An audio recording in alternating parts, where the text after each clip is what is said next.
Good morning.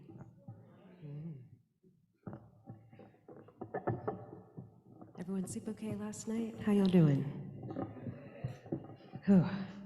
Feels different today. I don't know. Are y'all feeling a little different today?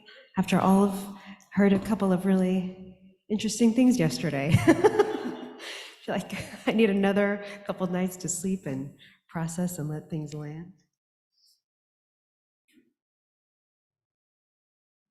I think we're going to move into our next song here. I think we're going to get some words up on the screen. And if you know this one, please sing with us.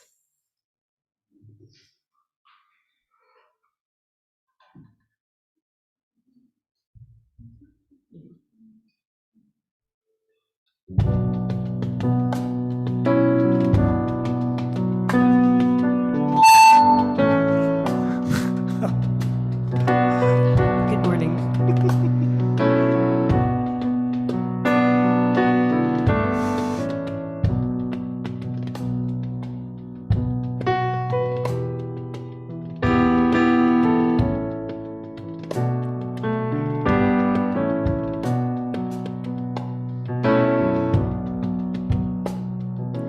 Come and seek the ways of wisdom, she who danced when earth was new.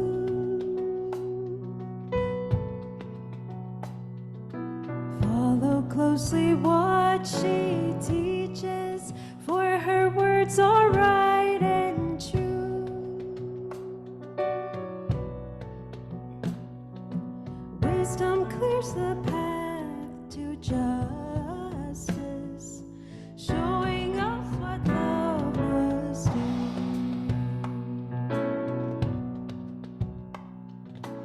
Listen to the voice of wisdom crying in the marketplace.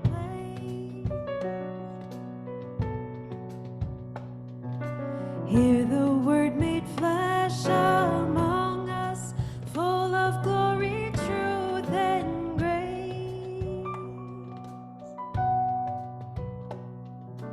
When the word takes root and ripens, peace and righteousness embrace.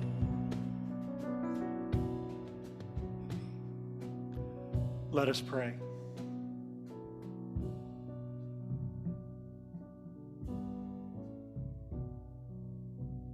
May today be all that you need it to be. May the peace of God and the freshness of the Holy Spirit rest in your thoughts, rule in your dreams this night, and conquer all your fears. May God be manifest today in ways you have never experienced. May your joys be fulfilled, your dreams be closer, and your prayers be answered. I pray that your faith enters a new height for you this day. I pray that your territory is enlarged. I pray for peace, for healing, for health, for happiness, for joy, and for true and undying love for God, for your neighbor, and for yourself this day. May today be all you need it to be.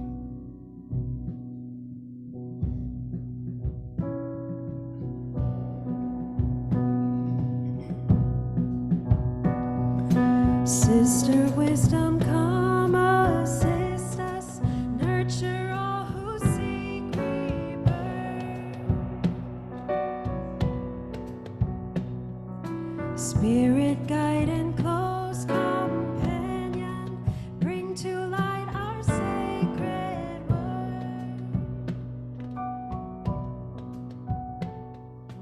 Free us to become your people, holy friends.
when the evening shadows and the stars appear, and there's no one there to dry your tears, I could hold you for a million years to make you feel my love. When your face, thank you, and the whole world is on your gaze, I could offer you a warm embrace to make you feel my love. I know you haven't made your mind up yet, but I will never do you wrong. I've known it from the moment that we met. No doubt in my mind where you belong. I'd go hungry, I'd go black and blue, I'd go crawling down the avenue. No, there's nothing that I wouldn't do to make you feel my love.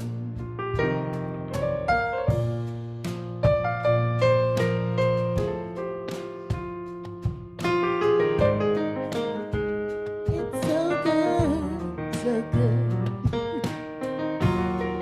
Love is everything, covers a million errors to make us feel the love. The storms are raging on the rolling sea and on the highway of regret. The winds of change are blowing wild and free. You ain't seen nothing like me yet. I could make you happy, make your dreams make me happy. Nothing that I wouldn't do. Go to the ends of the earth for you to make you feel my love. To make you feel my love.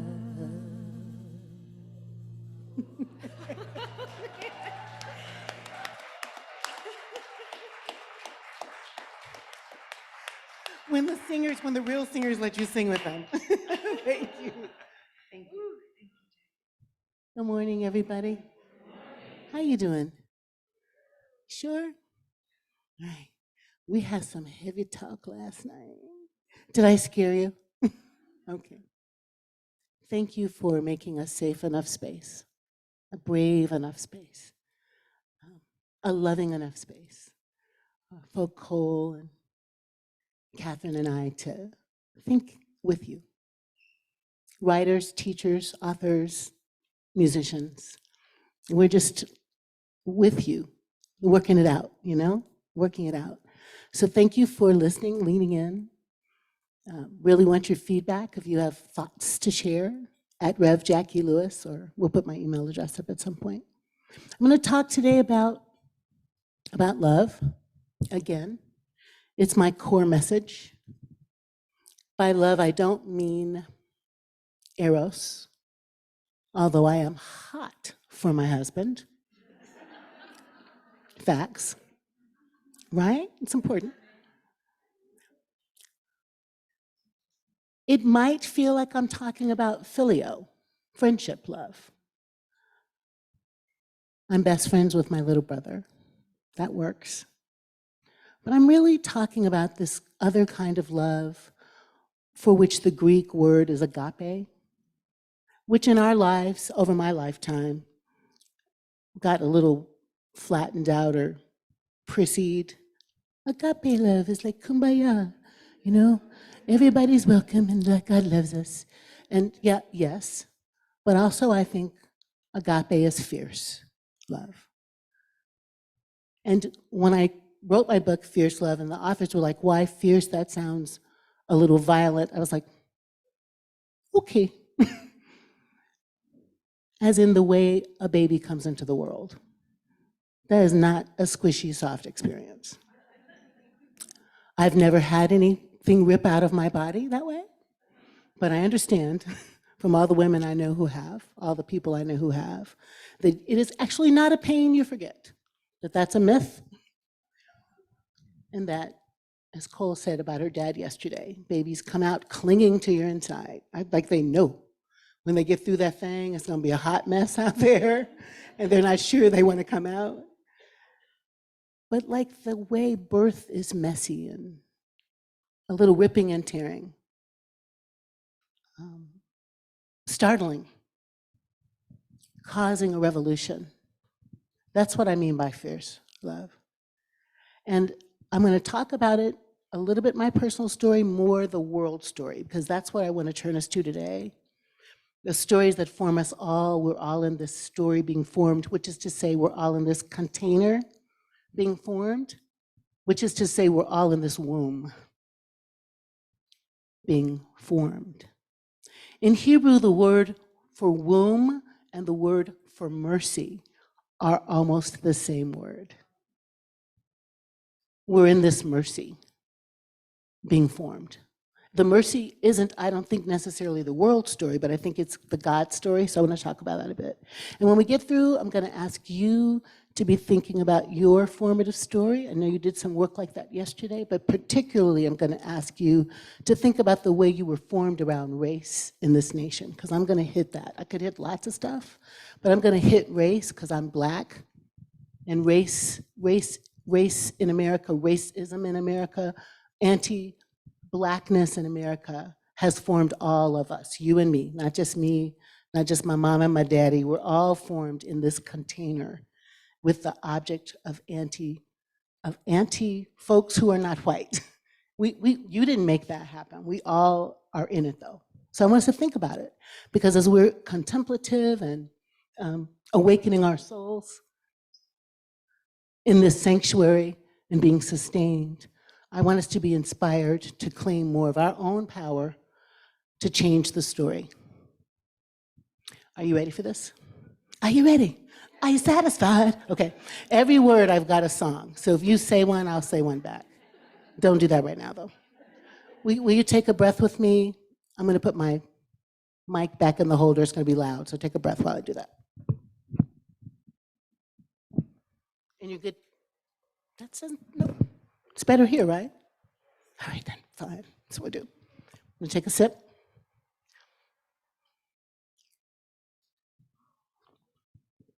Do you remember how Cole talked about a parable last night? Yeah. Okay. Thank you, love. I think I want to, because is that good? Is that good? Is it as good? So what now? Get it closer and put it in my mouth. Just, Alan do it. Go ahead, keep talking. Alan, do you want me to it closer to me? No. Just to be close to you. Or is that good? Yeah. Okay. You don't need to worry where you are. All right. You'll adjust the mic according to you. Thank you, dear. I appreciate y'all. Because I want to stay right here today. I don't like to, but I want you to see me, so I'm going to try to stick right here. Imagine not the creation story that's in Genesis 1 and 2 in the Bible. Imagine not the Ethiopian story that is akin to Genesis 2, where there's a two-sided being moving through the universe, and across time, it gets separated from itself. And it spends all of eternity looking for the other half, the other side, the other rib, and then puts itself back together. Imagine this instead, evolution. Imagine the creation story that is evolution. And be with me in South Africa, where before it was a sub-Saharan desert, it was a wet plain. Be with me in the wet plain where the squiggly things that are yucky and slimy are sliming around, finding protoplasm and stuff to eat and survive on. And they kind of inside the cell place. Like, it would be better if we had legs. We could go faster, we could get up off the ground. They got 4 legs, they slither on the 4 legs. Pretty soon it feels like the best food is up there. Let's stand on 2 legs and we become a human, so to speak. And on the way out of the cave, there's a little community organizing in this story. We about to be outside where there's light. Imagine the possibilities. We might create fire and be able to cook the food. I don't know. Who's going to discover fire? Me, I got it, I'll do it. Who's gonna pick the twigs? Who's gonna pick up the food that we're gonna cook? Who's gonna plant the seeds? Who's gonna raise the kids? Can you feel my origin story? Those first Africans, and they were African, because the cradle of civilization is in Africa. Those first Africans became human in the context of knowing that they needed each other to survive. They were not going to be a tribe unto one. They needed a community in order to survive. And that becomes Ubuntu. You know Ubuntu? Ubuntu is this incredible South African philosophy that comes to be in sub-Saharan Africa. I think when it was still a wet plain, the seeds of it. We are going to survive and thrive because we do it together. Ubuntu. Ngubuntu, Ngubuntu, Ngabantu. Roz, I learned that for you today, so I could show off my Zulu. I'm kidding. Ngubuntu, Ngubuntu, Ngabantu. A human is a human through other humans. A human is a human through other humans. All of the dialects in South Africa have some version of that, many of them with clicks, which I can't do. I am who I am because you are who you are. I can't be fully who I am until you're fully who you are, is the way Dr. King said it. I am human on the planet because there's other humans on the planet. I cannot in that context be human by myself. That predates our religions, which I said yesterday, all have this idea of connectivity and neighbor love in them. I mean, Zoroastrianism does, Hinduism does, Buddhism does, Christianity does, Islam does, atheism, humanism, even the witches have talk and teach about how we are neighbors on the planet, that my existence is connected to yours. In other words, as Jerry Maguire would say, you complete me. Now, just imagine if the first settlers, to be nice, we'll say, that came across the pond to this land, just imagine if those first pioneers, the first travelers across the pond, if they had come to this land with Ubuntu in their heart, as opposed to what they had in their heart. Think about it for a minute. Think about white landed gentry guys, because they were, feeling oppressed by the monarchy, which they did. We don't have representation, and they didn't. And we need to find a place where we can be free. Be free. They get on boats. They are encouraged by kings and queens and popes. Oh my. Kings and queens and popes. Oh my. To go and find the place to expand the empire. I'm at Origin Stories.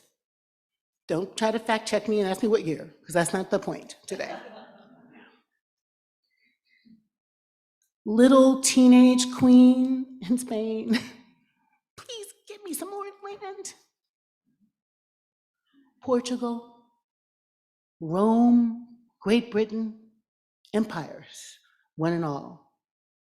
For whatever reason, there's something over there for us to discover and have as our own. Imagine the philosophy of Ubuntu instead. Imagine now you're traveling across the ocean and the people you meet are beautiful, indigenous people.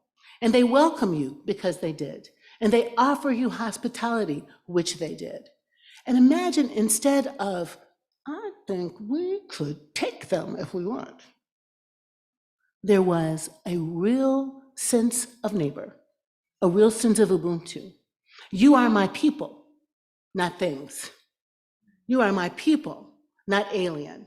How could we cultivate this land together for real? I'm not Dutch, but I'm a pastor in the Dutch Reformed Church in America, which was the same church that created the theology of apartheid in South Africa. I say created the theology of apartheid in South Africa.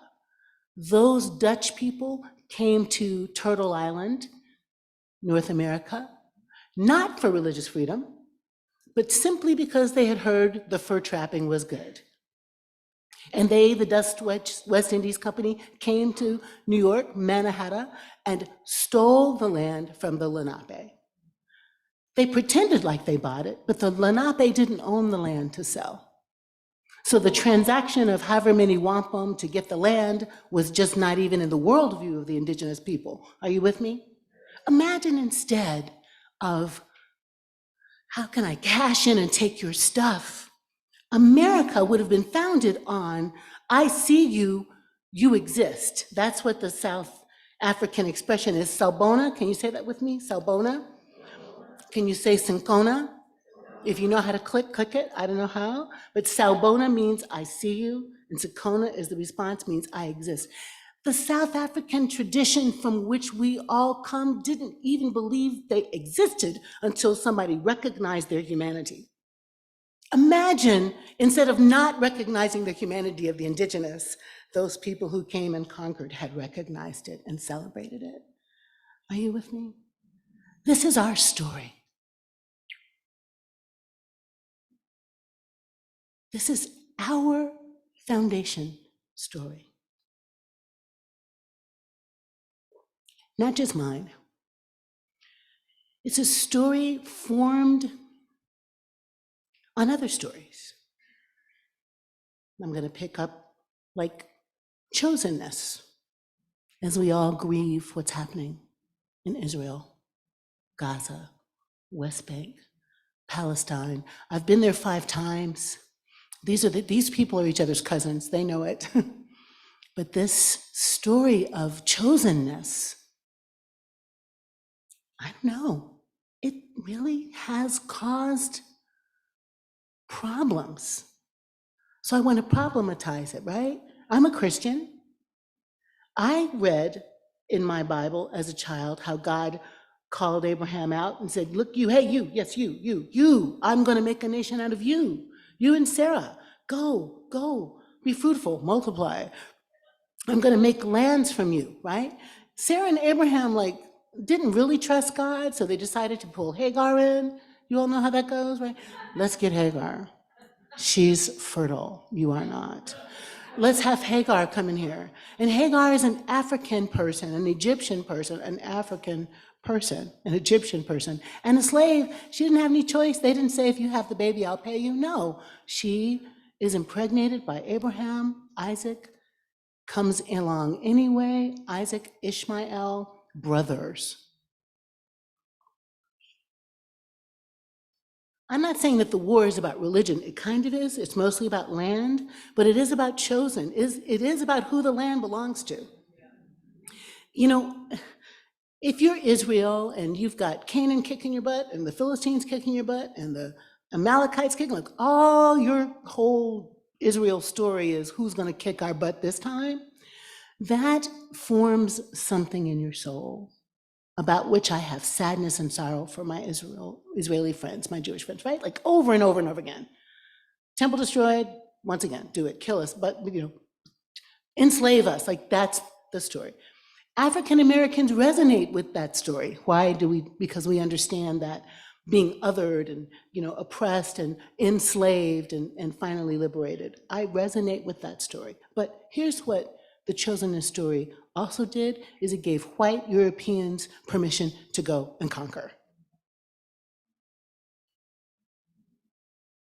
How, Jacqui? Well, let me tell you. Paul started it. Jew among Jews, Pharisee among Pharisees, hated the Christians until he had a conversion. In his conversion, he goes like, oh my God, that's right. God loves all of us. God loves all of us. We are grafted into God's chosenness. Do you know that? Do you remember that story? That's Romans.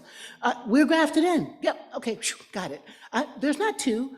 God makes one humanity. That's Paul's teachings. One humanity grafted into the chosenness narrative. Not questioning the chosenness narrative, grafting us into the chosenness narrative.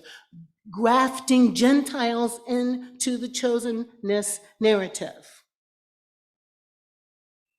The chosen narrative, the chosenness narrative involved God telling Israel they could have a promised land, but it belonged to Canaan already. Come with me to Canaan, where you already live there. See if this sounds familiar. It's their land of milk and honey. And God's people get to go have it. Now, what the text doesn't do is explain how. You are going to get up out of Egypt, where you've been enslaved, get liberated across the Red Sea, have your shackles removed, get to a new land over generations, finally get there. Woohoo, not you, Moses, you can't come. Come on, Joshua, let's go into the new land. Whose land is it? Did God tell us how to get the land? Does the Bible tell us how they got the land? Did the Canaanites say, hi, welcome, Israel. I'm so glad you're out of Egypt. How are you doing? How have these 40 years changed you? Come on, let's have Thanksgiving. Oh, wrong story.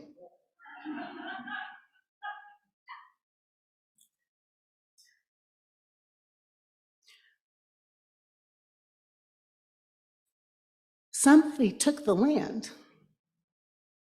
If you're in Israel, Canaan is under Israel.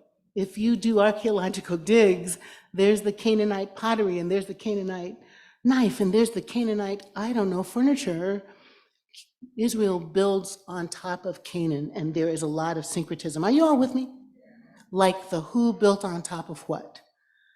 Israel is to Canaan as Europe is to America.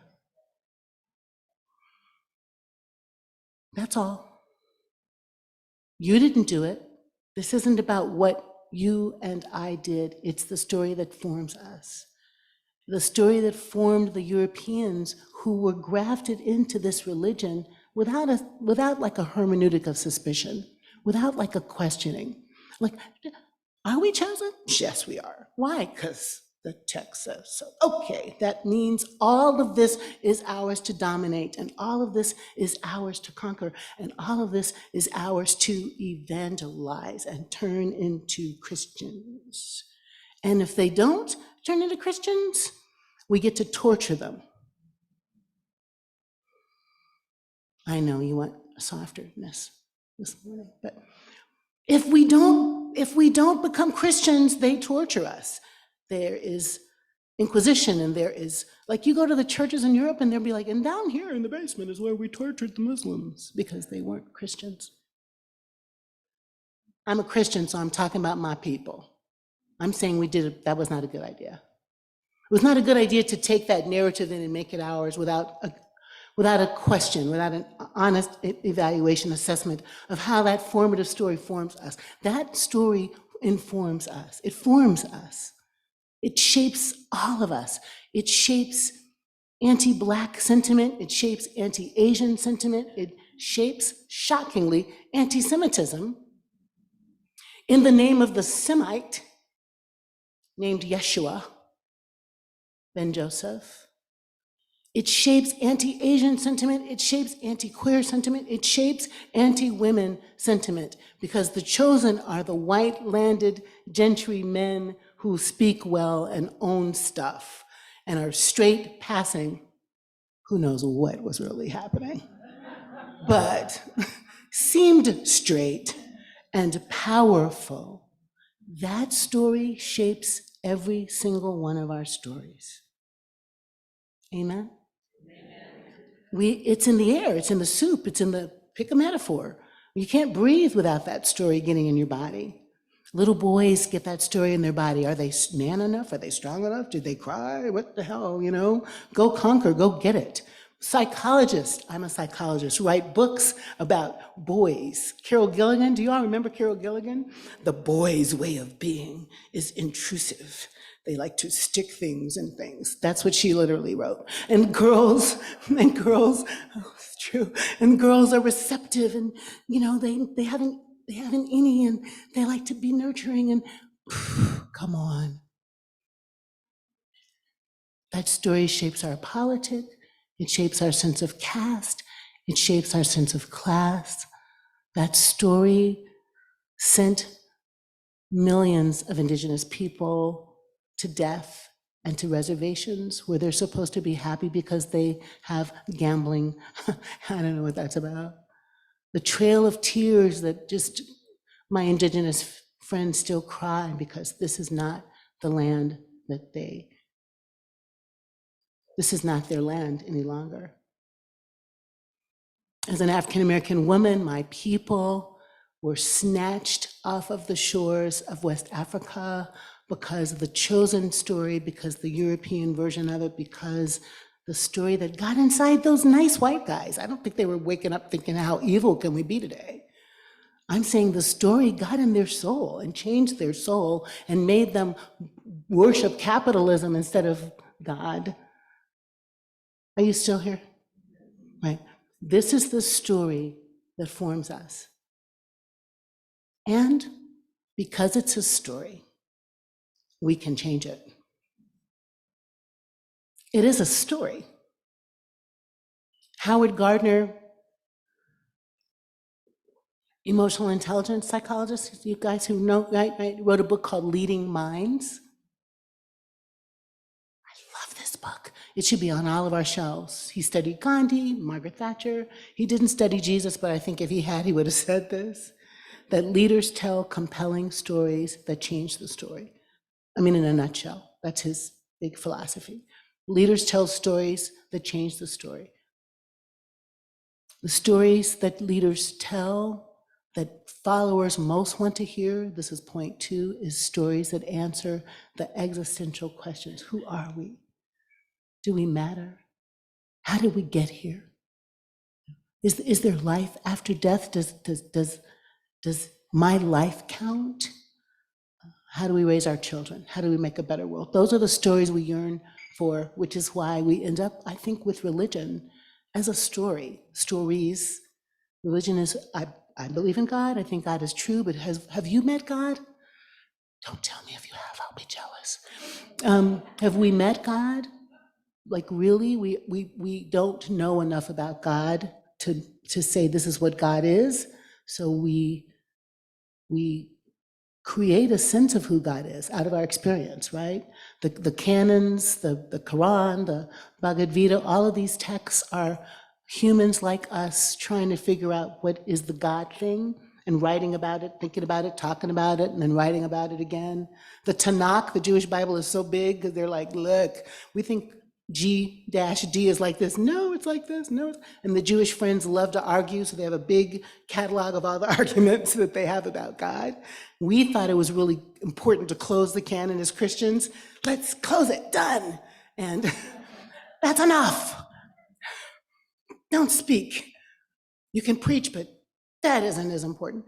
But the God is still speaking idea. United Church of Christ, I love that God is still speaking through the music, through the prayers, through the praying, through the meditation, through the labyrinth where some of you all were dancing last night. We have these formative stories that are painful stories that lead to human suffering, and we also have these formative stories that are these beautiful stories of people loving on each other and healing each other and taking care of each other and weeping over a dead friend, Lazarus, Jesus, right? All these stories, you know, life will come even to old bodies, right? God will open the rivers and make you free. These formative stories stand against the other stories, but they're all true enough that they have shaped us. Religion means to bind together. What are the stories that we want to bind us together? How can we think about our lives as an ongoing story with a beginning and a middle and an end, and we're not at the end, so there are chapters to write. This is an exercise in chapter 1 in Fierce Love. There are chapters to write. How we heard Cole talk about her father, her young 19-year-old father, 19 when she's born, her grandmother, greasing hair, eyebrow touching, right? You see this man forming this girl, this grandmother forming this man who forms this girl. You see Cole outside of the forming of the loud Arthurs and the quiet Arthur. I told you last night about my mom continuing to birth me when she was 80 and I was, however, 60, 58, I have to do my math, 58. The way that she kept storying me, can I turn that into a verb? Storying me into my better self, my best self, my becoming self. The way my dad, with his cranky, if you read this book, I tell T, poor T, on my dad, bless his heart, tell his business, how his incredibly effusive, fierce love, but also his anger and disappointment and frustrations, how they all formed all 6 of my siblings, how we all have the same dad, but also different dads, how as he aged after mommy died, how he became our mother too, and softened and stopped being such a miserable cuss and was just a little more gentle and kind and squishy and would say, "I'm sorry." Holy cow. He would never say he was sorry when we were little. How his changing story changed my story, continues to change my story. How in his miserable cussedness when he was stank, and I mean stank like a black man from Mississippi only can be that stank, brittle, critical, I'm not looking at you today. How even that part of his story sharpened my ability to do conflict and live to talk about it. Live to talk about it, to stand up for people, how I became a justice warrior because I did justice in my family of origin with my dad, right? You too, all of you too. The national story, the global story, the socio-religious, political story, the true parts, the untrue parts, the funky, demanding, horrible parts, the soft way your mom held you, the way she didn't, the way your dad showed up, the way he didn't, the way your TT, auntie, mama, nana, big mama, other mama, all the other people who held you on the playground, who loved you when you felt terrible, the first Sunday school teacher, the first nurse, the doctor, the stranger who walked over to you when you had your car accident and took care of you when you didn't have any money. All of those little plot points make us us, right? And becoming an adult, I mean, Eric Erickson says, we're working our way to kind of an integration. And I like to say instead that we're working our way to a story that fits. It's a story that makes sense for us. Like we can't change the past story, but as we exegete, exposit, understand, dig into, assess our own stories, we can put ourselves on different trajectories because we're smart and because we're human and creative and we're generative and we have agency if we decide to make our life trajectory what we need it to be, not just for us, but for our people, for the world, this storying our way to our best self is the human project. That's why you came to the country. That's why you sit in church or temple or mosque or read a good book or listen to amazing music or make amazing music, is that you understand that we are people of the story and we are conjuring new stories all the time. The Black liturgy that you read, the James Baldwin quote, the Toni Morrison text, Baby Suggs, holy in the clearing, love your flesh, Martin Luther King Jr., I had a dream that was really Prathia Hall Wynne, young Black female student, gave him that. Come on, women who know. The moral arc of the universe bends towards justice, Martin Luther King, but except a Quaker before that. I'm not saying he was plagiarizing, I'm saying he was inspired by stories that changed his story, that changed this little Black girl's story and made me want to be a minister, right? The sort of just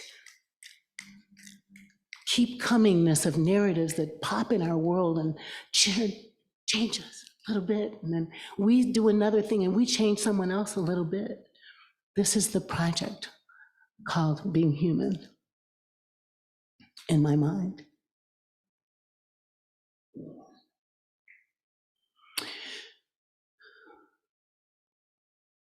I have in my story my mother's grandmother, Big Mama, 13 children, could not work, pregnant, large, heavy woman with giant breasts that are evidently a part of our family story.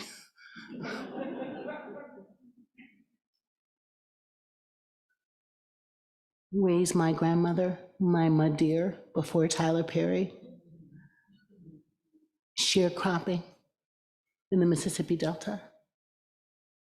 My dear raises my mother, her sister, Aunt Pearl, my Uncle Gus, just 3. Their mommy's dead, Gus is dead, Verlene is all of our mama. Every day, every single day, at 6:30 in the morning, we get a text from my mother's sister, who's 83, the baby. Hi, how y'all doing? I love you. We're still wearing our mask. Down in Jackson, Mississippi. God bless you. Have a beautiful day. And if you don't write her back, she's still going to send it the next day. So you might as well say, hey, auntie. Every day, cada dia.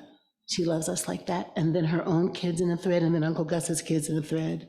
And then for birthdays and anniversaries and stuff, all of us in a thread. Her persistent love changes a story I had about her a long time ago, where she became saved, sanctified, and filled with the Holy Ghost. And I was in seminary, and one of our cousins was sick, and she said, let's pray. And I walked to the prayer room, and she said, oh, you're not born again, are you, Jack? And so I couldn't pray for the cousin, even though I was in seminary. I had that story about Auntie for a long time. Like I couldn't let it go, wouldn't let it go, because it hurt my feelings. But this Auntie, she's just all love, right? The things that happen that change us, some diminish us, some break our soul, some expand our heart and make us, you feel where I'm at. How we love is a story. What love looks like in our family of origin, who gets the love, who gets celebrated, who's the lovable one, who's the one that everybody needs to scapegoat because they're cray-cray, and Why not? Those stories are also inside us, right? And then we lean toward or lean away from that in our next generation. I'm not gonna make a favorite child. Come on, baby. And still you got one, you know, because it's hard to shake. It's hard to shake those stories too, right? I don't have a favorite. Sweetie, can you believe your brother just said you're my favorite? So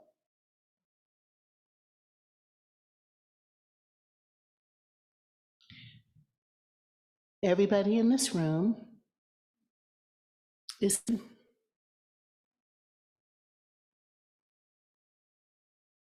because you're from Africa, because your people are from Africa, because we're all from Africa. So we get to hold Ubuntu as part of our story. You can read about that, learn about it. It's here, it's Desmond Tutu. It's when the lion that was Mandela, the lion that was Mandela, went to prison and came out a little bit more like a lamb because Ubuntu transformed his worldview, and he was able to transform the apartheid that America exported to South Africa. Don't you just love that? We taught South Africa apartheid. We taught Nazi Germany how to be anti-Semitic. I'm so proud of us, not. But Ubuntu transformed that whole nation. And I am convinced that Ubuntu is the fiercest love of all. It is not sentimental. It is not wimpy. It is not romantic. It is, if a child is thirsty in Flint, Michigan, because they still haven't fixed the water, I'm thirsty. It is that when your mother can't pay her bills, I need to take her story with me to the polls and vote about it. It is when a trans child, and you know what, y'all?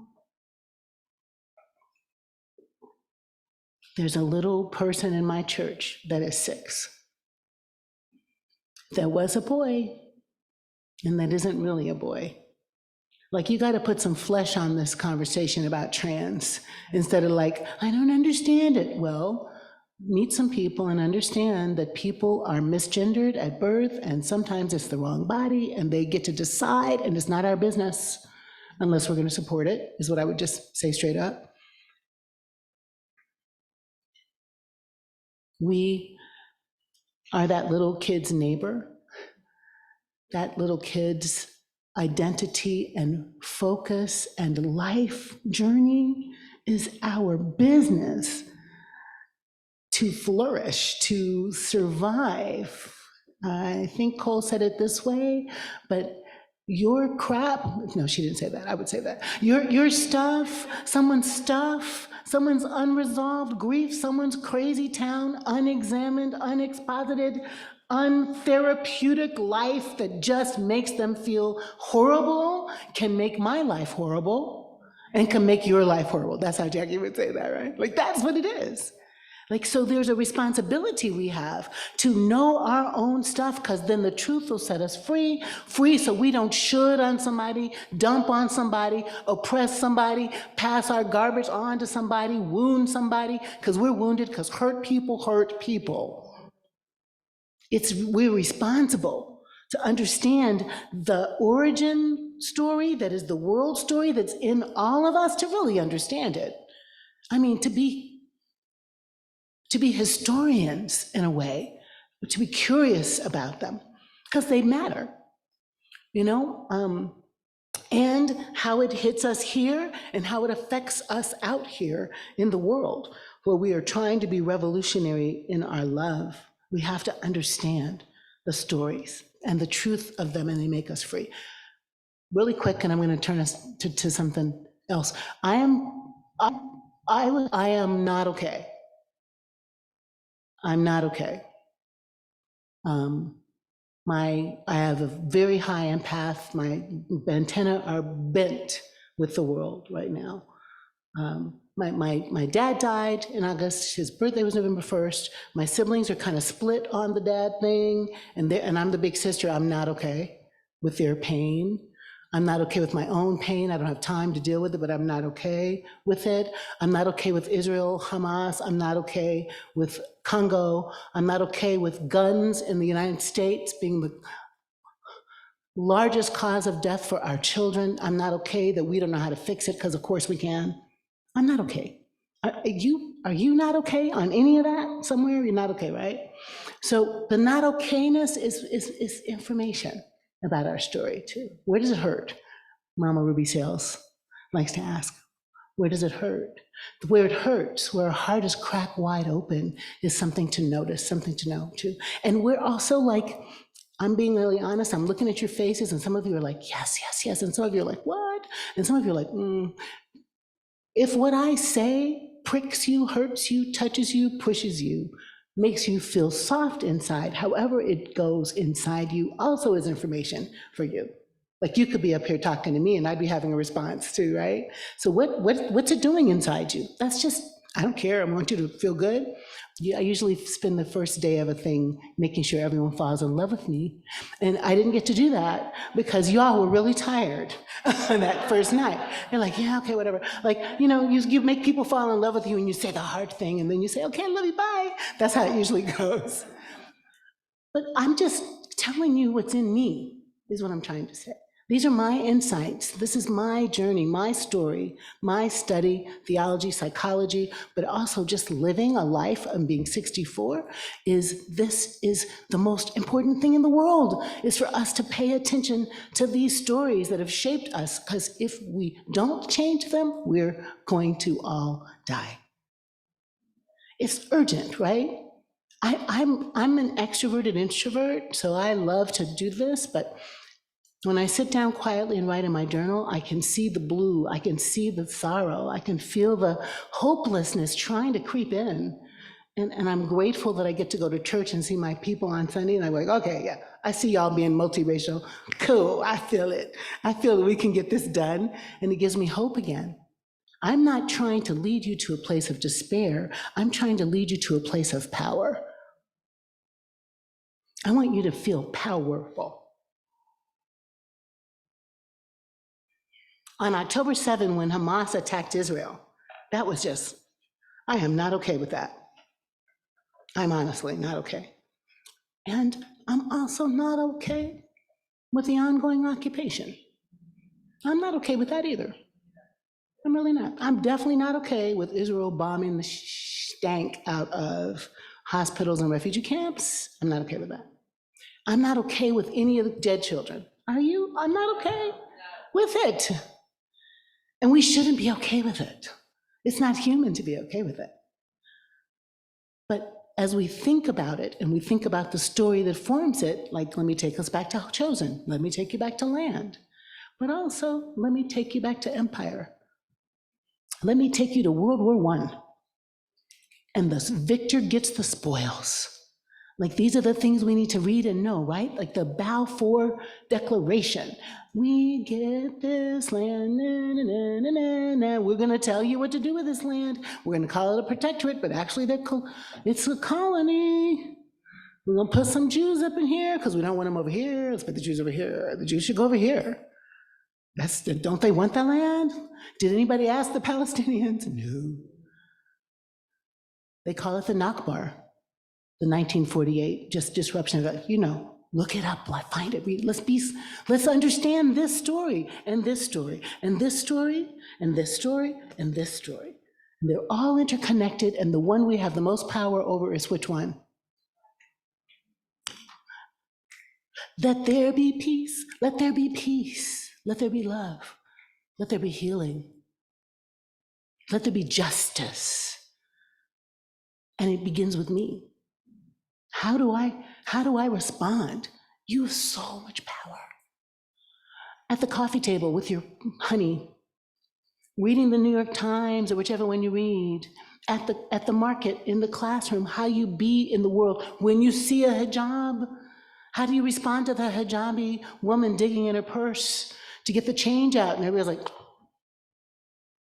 I'm not going to be anti-Arab, but I don't want to look at her.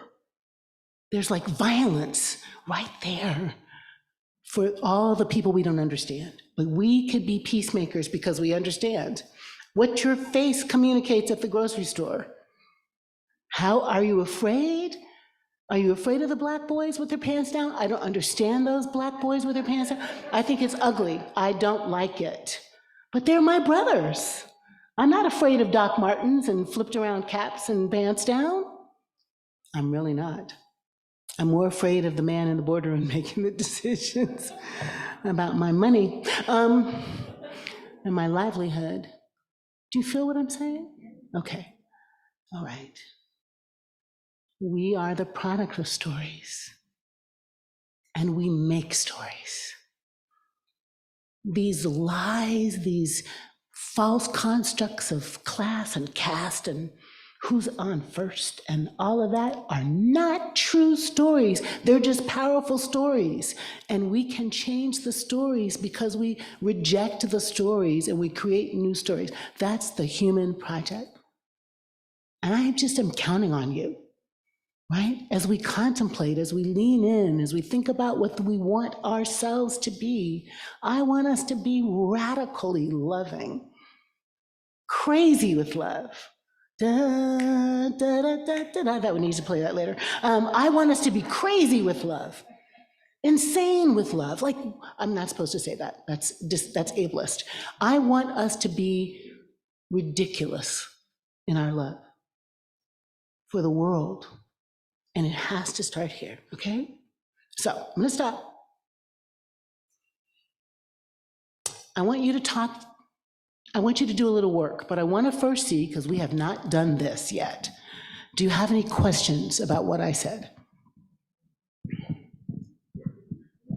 Okay, Bishop Brian said he can't wait to bring a mic. He just was so looking forward to it. But I caught him off guard right there. Thank you, Brian.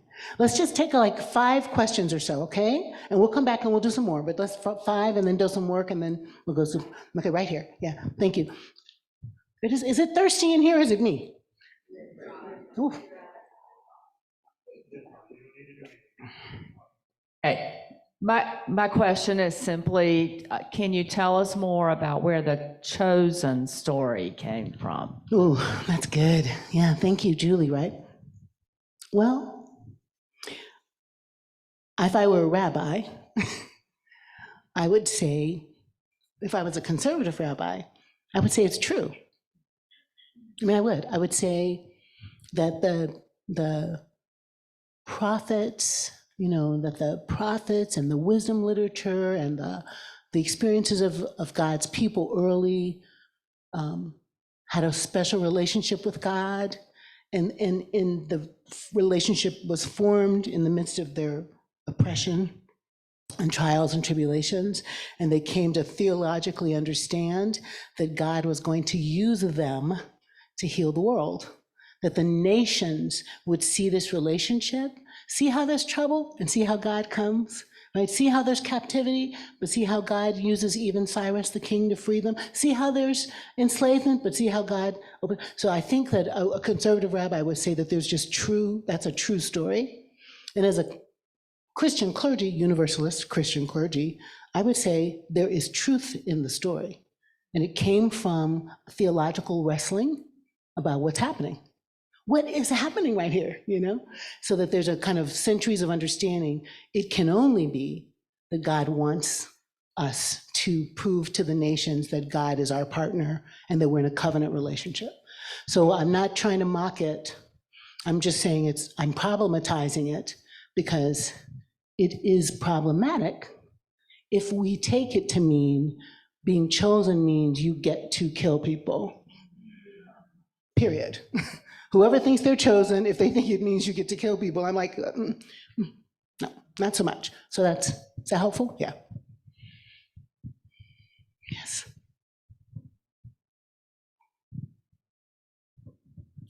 Kind of along those lines, you spoke, interestingly enough, about the promised land, and you said God did not tell them how Right. If they had practiced Ubuntu, how would that have looked differently than killing? Yeah. Thank you so much for that, Nancy. So I'm going to pick up this and put it with that for a second. Like, really, nobody had a pen and paper. Nobody had a recorder, right? And nobody was taking shorthand, and nobody had a phone. So how these stories were becoming, they were becoming over generations and time. And I think it could have been, this is me now, if Israel hadn't had such history of being oppressed, right? If Israel hadn't had such a history of being beaten down, maybe the theological imagination would have been different, because they were conquered, and then they were conquered, and then they were conquered, and then they were conquered. So conquering is a part of the deal. So in that way, like, this is like on the spot, really weird thinking, but the God that they were in relationship to, I'm going to separate that from who God really might be, but the God they were in relationship to seemed to allow conquering. We're your people, but we still got conquered. So conquering is a part of theological imagination.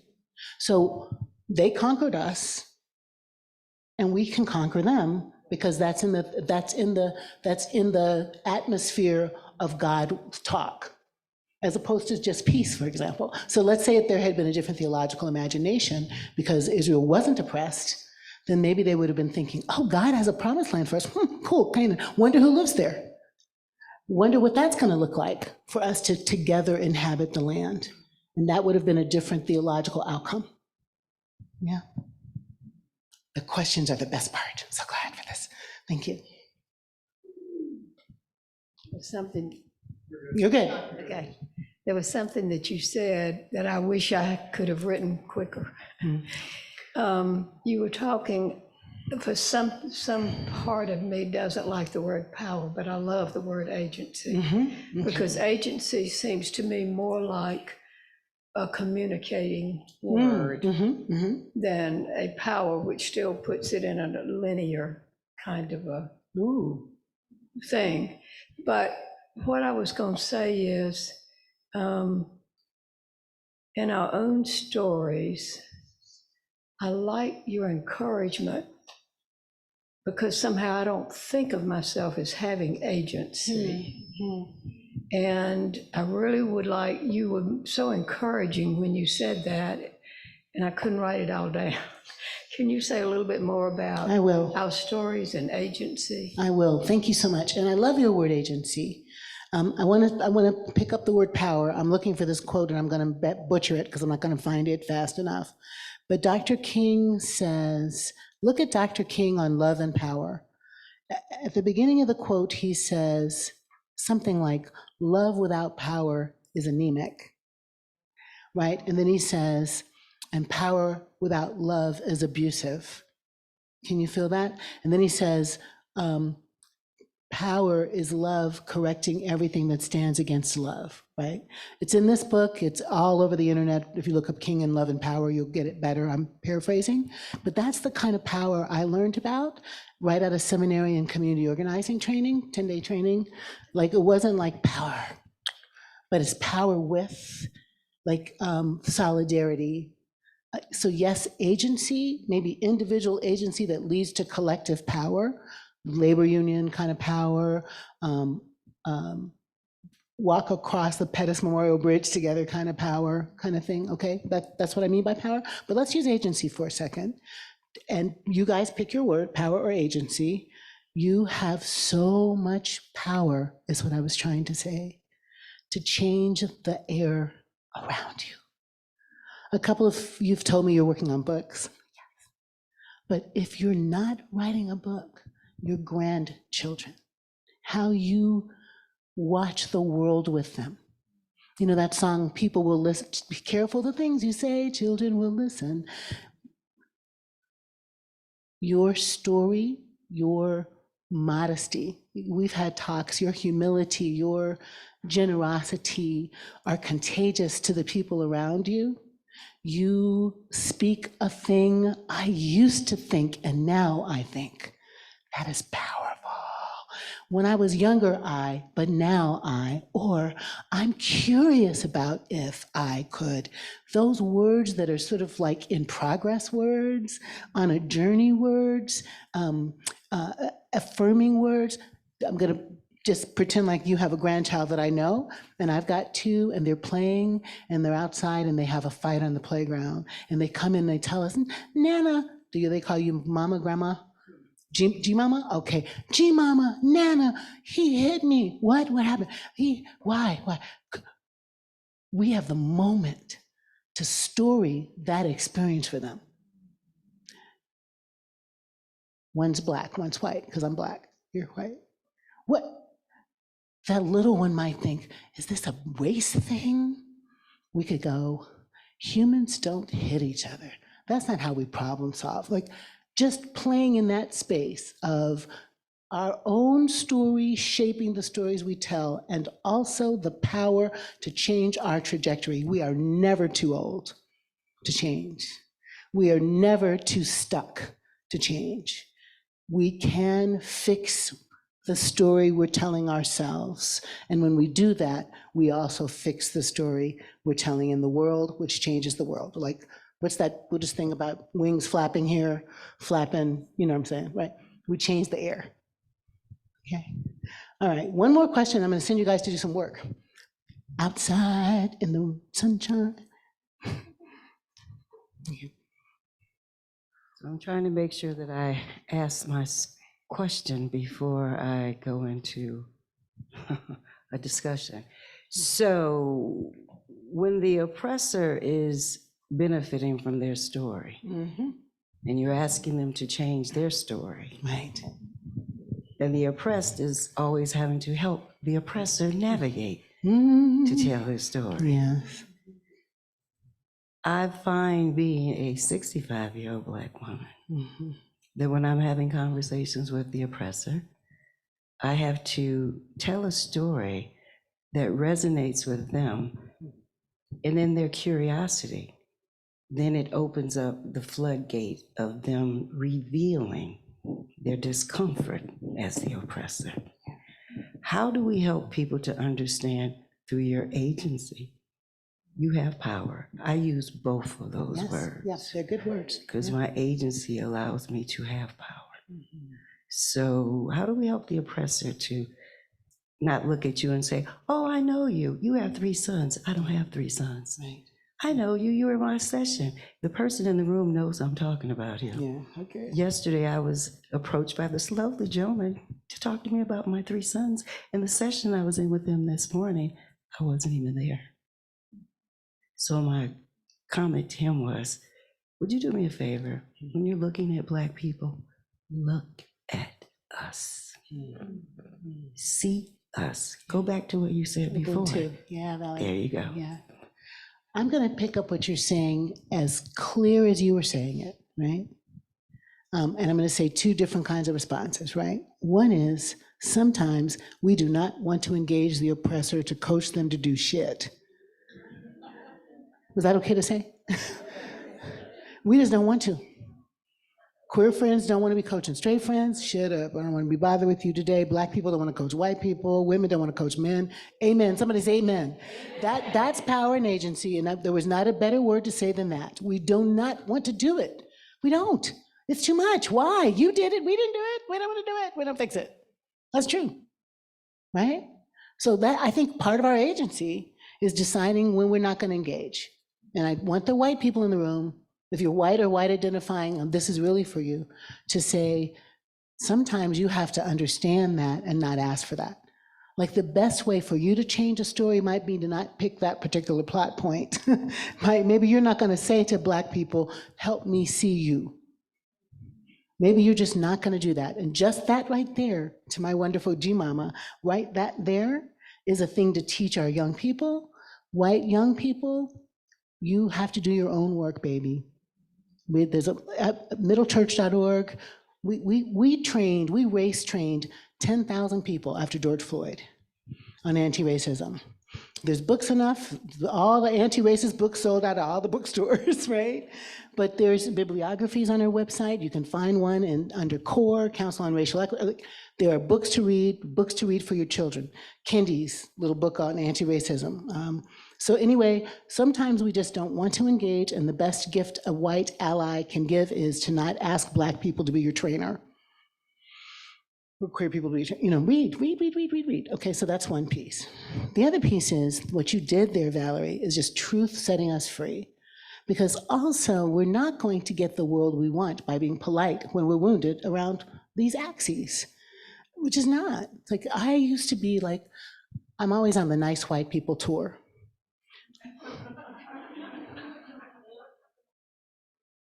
This is a white people tour, right? This is. I'm happy to be here. Love being on the white people tour. But when I was younger on the nice white people tour, I would not have had this talk. I would have been like so gentle and sweet. So not to offend you. So you keep listening, blah, blah, blah, blah, blah, blah. And then you don't leave. Like, that was nice. I saw her at Richard Rohr. She was so lovely. Wasn't she special? She was funny, sweet. I enjoyed that. That was lovely. And go home and be exactly the same, because I was cute and funny and sweet. I'm not cute and funny and sweet. I'm fierce and bold, and I might curse a little bit. That's my truth. So be real. The authenticness is a real engagement, and the real engagement is what will transform us, okay? So speaking of real engagements, I'd like to send you into one. You good? What I'd like you to do, and thank you for those questions, and thank you for listening so well. Thank you. Yeah, thank you. You can clap. Sure.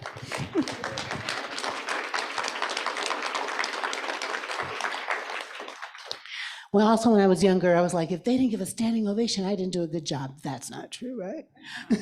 You are deeply listening, and I appreciate you. No. I'm trying to tell you that people grow up.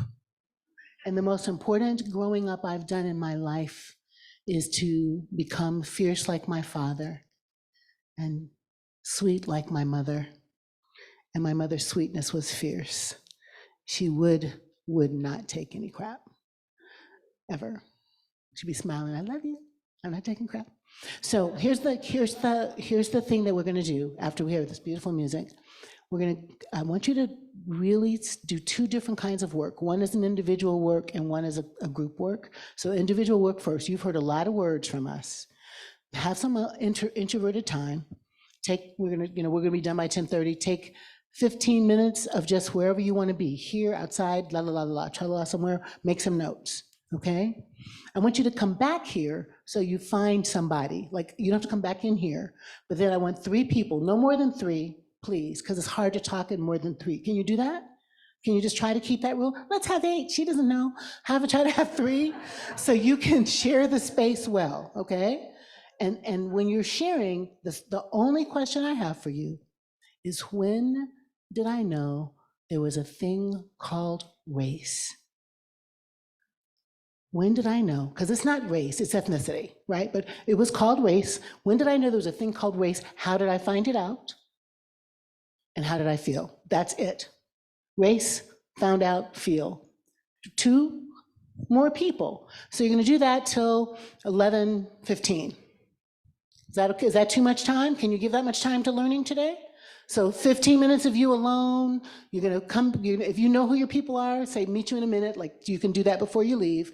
Have some alone time and have some time with 2 other people to do that work. And try to get back in here like in an hour. So that's 11:25.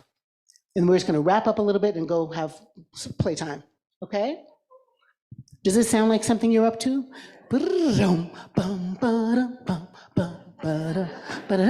Okay, they're gonna give us music. I am so in love with you. You are just doing such a good job. I appreciate you so much. Okay, I'll see you when you come back, but they're gonna send us out with music, okay? These guys are awesome, right? Give them a hand.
Let's do hope.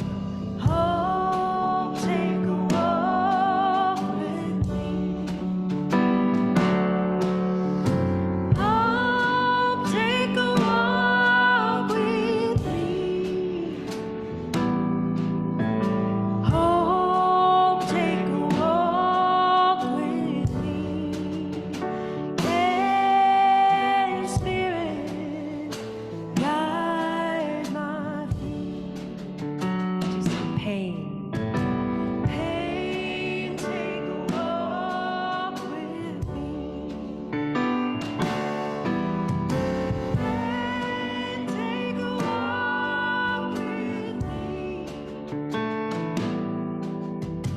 Pain, take a walk with me. Yeah, Spirit, guide my feet. Let's do love. Love, take a walk with me.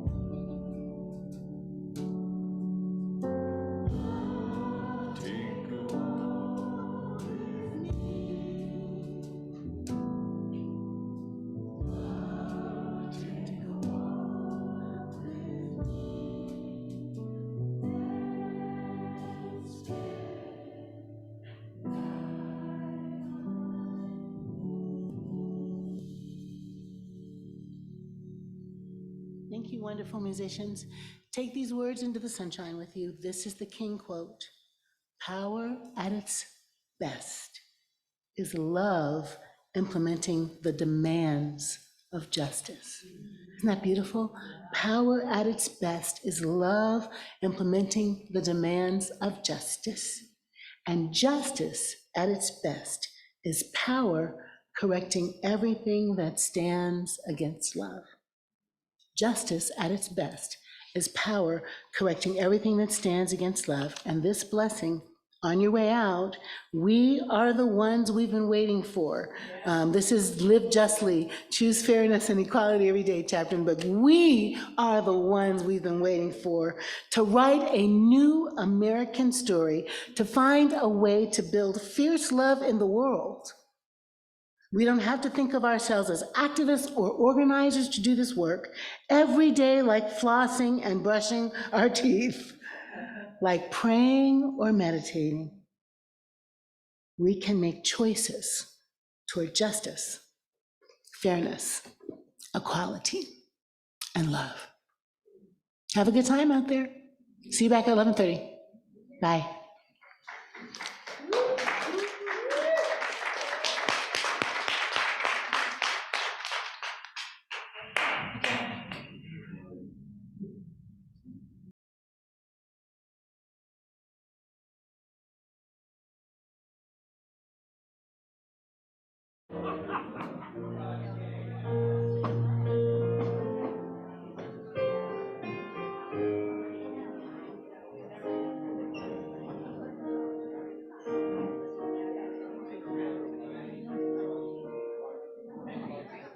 I got it. I already did.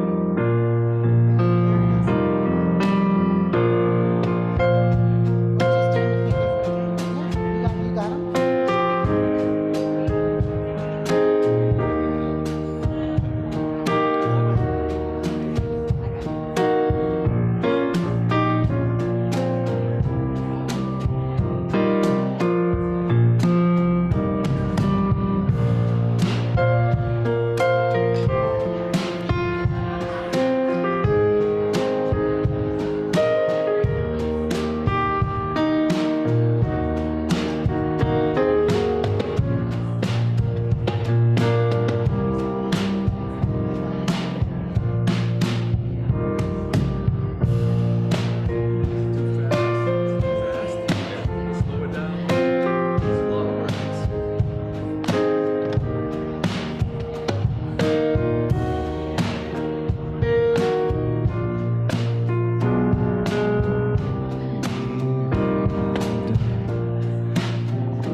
disappear, and there is no one there to dry your tears.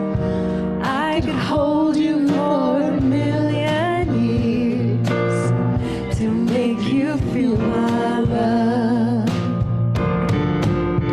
I know you haven't made your mind up yet, but I will never do you wrong. I know that from the moment that we met, no doubt in my mind where you belong. I'd go hungry, I'd go black and blue, I'd go crawling down the avenue.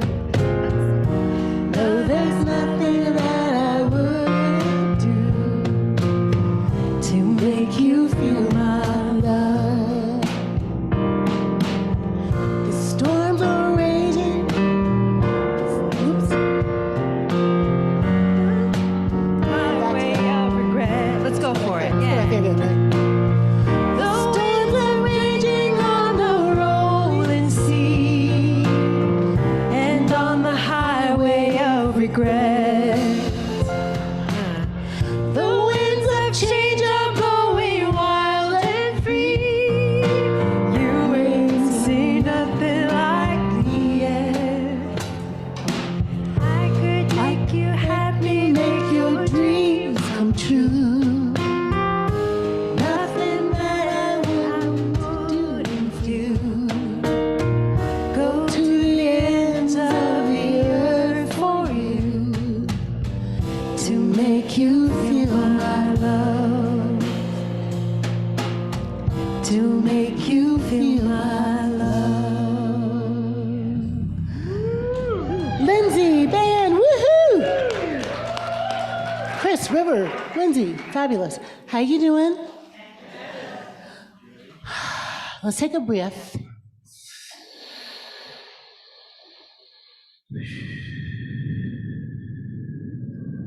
And we would love to hear just a little feedback, like short, how was that for you from a few people? What was it like to do that kind of storytelling in this space? Brian and I are both going to move a mic, but we're going to just do a few folks, okay? Raise your hand. For me, I'd never told my story before in its entirety. And to tell it today in this space of love meant that I could break it open and I could feel it and I could relive it and know that I am not it. And recognize that it has shaped me, but it is not my whole story. And to be able to listen to my partners that are now my sister and my brother, and recognize that we are rooted and that now our stories are connected and that now we are one because we shared our stories. That's so beautiful, Sandra. Thank you. Thank you. Friends who came in, we're just collecting up a little bit of experience of what it was like to do this, right? So not what God said, but what was the experience like? Thank you. Somebody else? What was it like?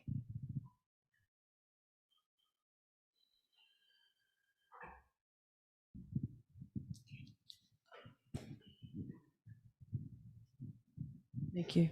It was good to have a safe space to look at pain, and I'm grateful for that declaration of pain. And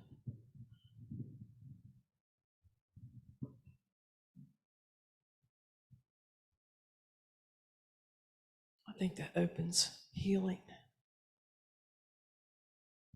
Thank you so much for saying that. Thank you.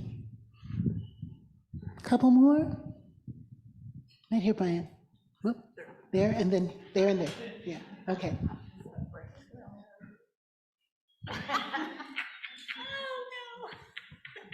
Do you mind standing, love, so people can see you a little better? Do you mind? If it's hard, just say no. Let me get your chair for you, ma'am. Okay. All right, thank you. Brian is giving her a hard time. The three A lot of us love here, a lot of love. had different experiences. Two of us experienced racism as children, and it is amazing to me how children will see it and call it when adults try to mask over, and it's also amazing how we project our stuff onto other people. And that's where a lot of racism comes from. And if we would stop, instead of doing that knee-jerk thing, and think and love first, and then be with the other person, be with the other, instead of just that knee-jerk thing that seems to be so popular. Thank you so much.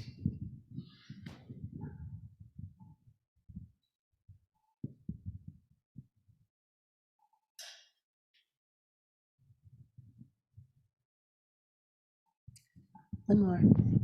Thank you. I think what we noticed when we were talking is that as we kept, what we noticed as we were talking is that each of our stories started feeding other stories within each other. So we told our first stories, and then somebody would say, well, that reminds me of something that happened to me. And then that generated another story. And pretty soon, all of our stories were becoming interconnected because they fed off each other. Beautiful, thank you. Is there someone else, one more person who can't wait to talk about their experience? You can wait? No, I think you don't want to really wait. Yeah. Okay, well there was a lot of sass right there. And I'm not. Let the record show. Greetings, everyone. I've done activities like this before, and one of the things for me that was very powerful was it was a different generation for me. And I have a lot of friends who I call them the elegant 80-year-olds at St. Luke's. And it was a stillness. And what I got from this group was a sense of reverence for each experience. It was no, oh, I know how that is. It was a stillness, and it was being present, and it was bearing witness. And you don't always get that during activities like this, because people have kind of a, I guess, guarded self-editing, and I didn't feel that. And I'm thankful for that and gratitude. That's wonderful, Kim, thank you. My very best hopes is that this thing that we did, this exercise, this reverencing of each other's stories, this interconnectedness, the insights that you got that are yours, go home with you, but also that this exercise goes home with you. My book is 2 years old, November 9. I'm not always hawking my book, but I do want to say that in the book, there are questions like this in the first chapter about how to do this storying to the future. This is my dissertation work. This is my Power Stories book. This is my Building Multiracial. This is my life journey, is learning about these stories as an identity builder, right? Like, I'm a psychologist of religion, psychoanalytic Crane and stuff. We can think about identity lots of ways, but I think storying is the very best way to think about how we became who we are and how we keep becoming who we are. So I hope you'll take that home. It's a thing to do at home. I would set the stage. If we hadn't had all that vulnerable talk and we just started, I would have set the stage, right? I would have said, when you go to your group of 3 or 2, eye contact, nod, affirm right?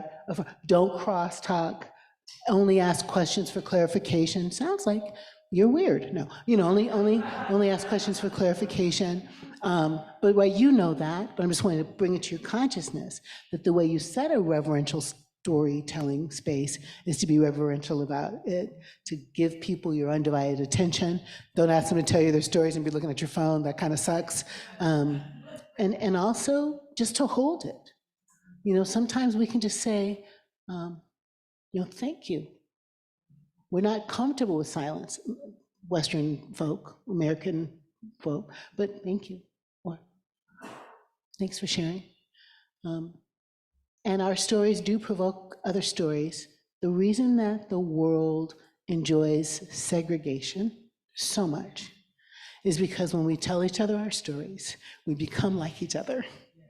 You kind of can't help it, right? When we tell each other our stories and we listen, the pain, the joy, the frustrations, the worry, the things become a part of us. It rewires our cells.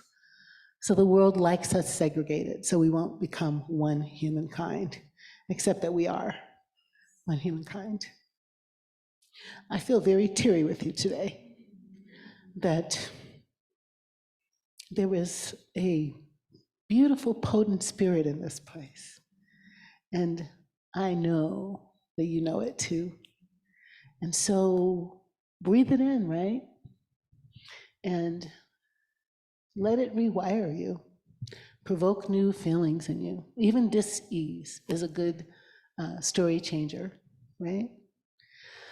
So we're gonna stop in just a minute. We're gonna pray our way out. I want to give you a kind of benediction, and then we're gonna have a prayer. My benediction is the words are inspired by June Jordan's wonderful prayer that she wrote, poem prayer she wrote after some South African women kicked ass of injustice. And it's we are the ones we've been waiting for is the poem. Look that up for June Jordan, it's gorgeousness. But my friend Titus Burgess is a musician. And one Sunday I was preaching sermons about how much Jesus loved the outcasts, and Titus said there's not enough hymnology about that, and he's right. There's not enough Jesus loved the tax collector. There's not enough hymnology about, and the little Nicodemus. So he wrote this album. So if you somewhere they're going to put up my website, middlechurch.org. I'm wanting you to feel at home in my space where we're trying to do this. So middlechurch.org is the place to go. You can come to church on Sunday in your pajamas at 11:45 Eastern Standard Time. You hear some crazy music and some crazy sermons and all that kind of craziness. But also there's resources on that page, right? We're doing a thing called Listen, Learn, Lean into Peace. We're not catechizing you about the Israel-Palestine thing. We're just listening to voices of other people and putting them up. So come find it. This is my benediction. We're going to pray. You're going to go to lunch. My benediction is, I sat back waiting. Titus wrote this, anticipating at some point change would begin. But then it hit me, I was what was missing. My weight was dead, that's why we couldn't get ahead. So no more delays, it all ends today. You don't have to be so heavy if we'll pull our weight. You and I are the ones we've been waiting for. You and I thought this was somebody else's war. You and I, we're the ones we've been waiting for. Should we pray? Henry, you put up the blessing song and invite you all to stand as you feel called. And let's once again give our love to Jacqui for being with us. Yes, yes.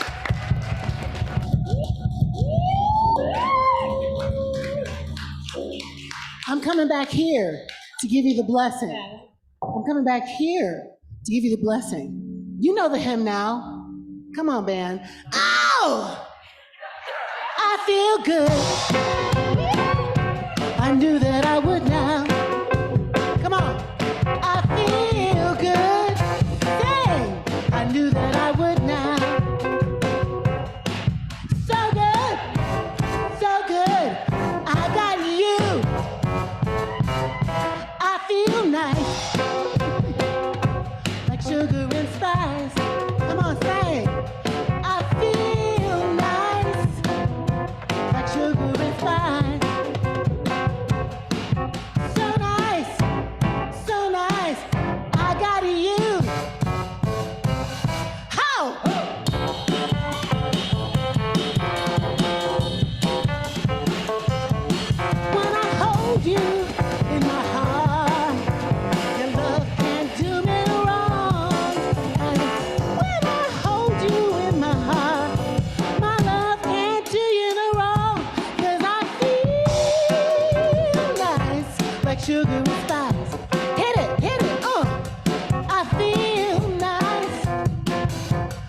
sugar and spice.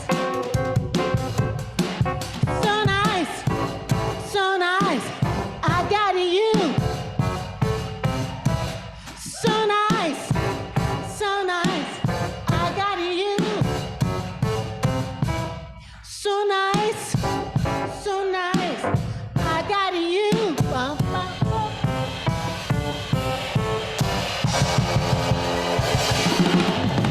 Woo! Yeah!